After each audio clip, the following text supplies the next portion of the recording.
Bah dis donc, c'est l'année où tout se casse. Mon casque, ma scolarité et maintenant mon écran qui m'a accompagné pendant 2 ans. Sujet de ma vidéo la plus populaire, il m'a finalement quitté il y a peu. Cette vidéo a pour but de rendre un hommage à mon écran, mais aussi expliquer les démarches faites avec MSI Register pour pouvoir le réparer ou l'échanger. Vers novembre 2021, j'ai commencé à observer de légers soucis d'affichage, des lignes vertes s'affichaient en bas de l'écran, puis disparaissaient après quelques minutes. Pas dérangeant au premier abord et pas forcément inquiétant, vers mars 2022, c'est devenu presque inutilisable.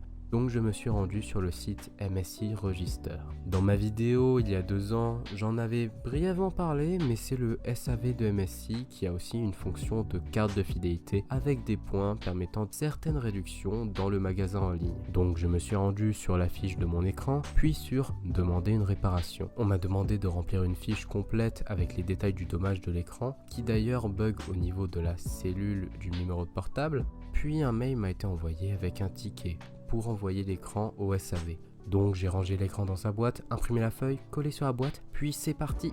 Enfin, ça a été plus compliqué, mais vraiment.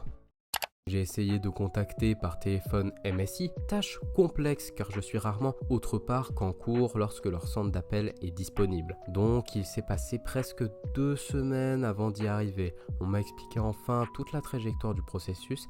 Parfait, je n'ai plus qu'à imprimer le bon et envoyer, sauf que non. Le bon d'envoi n'est valable que 15 jours, donc il me reste une journée pour imprimer le bon et envoyer mon écran. Je ferai ça plus tard.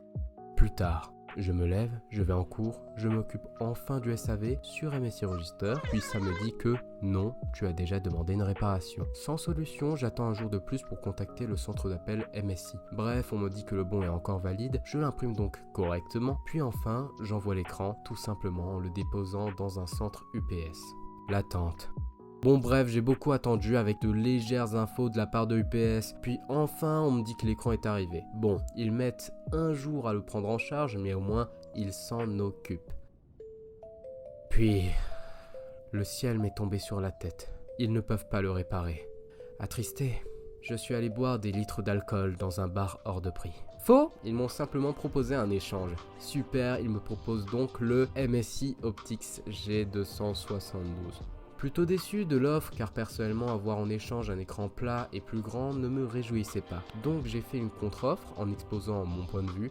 Finalement, ils m'ont proposé le MSI Mag Artemis 242C qui est mieux en apparence.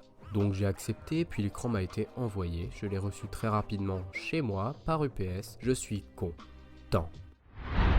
Concrètement, ça m'a pris 41 jours pour avoir un nouvel écran, mais sans toutes les péripéties qui me sont arrivées, en étant informé sur les modalités de toute la procédure et sans les négociations avec le service client, eh bien je pense qu'en 10 jours ça aurait pu se faire. Car je tiens à souligner que malgré les difficultés que j'ai rencontrées, tous les consultants, que ce soit par mail ou par téléphone, se sont vraiment investis dans leur travail. J'ai été assez surpris de tomber sur un SAV comme celui-ci, qui est relativement bon. Le seul point négatif, c'est le suivi des démarches et l'accessibilité du rapport d'incident qui n'est pas très évident. Pour résumer, je ne suis pas doué avec le SAV, mon écran me manque. Heureusement, j'en ai un nouveau, MSI Register grave sympa, et je vous recommande encore le MSI Mag 241CV, même s'il m'a quitté. Et surtout, merci à MSI de créer du contenu sur ma chaîne, c'est vraiment sympa. Merci d'avoir vu cette longue vidéo, si elle vous a plu, n'hésitez surtout pas à le manifester juste en dessous via les likes et les commentaires et abonnez-vous pour ne pas manquer mes futures vidéos et je vous dis à bientôt.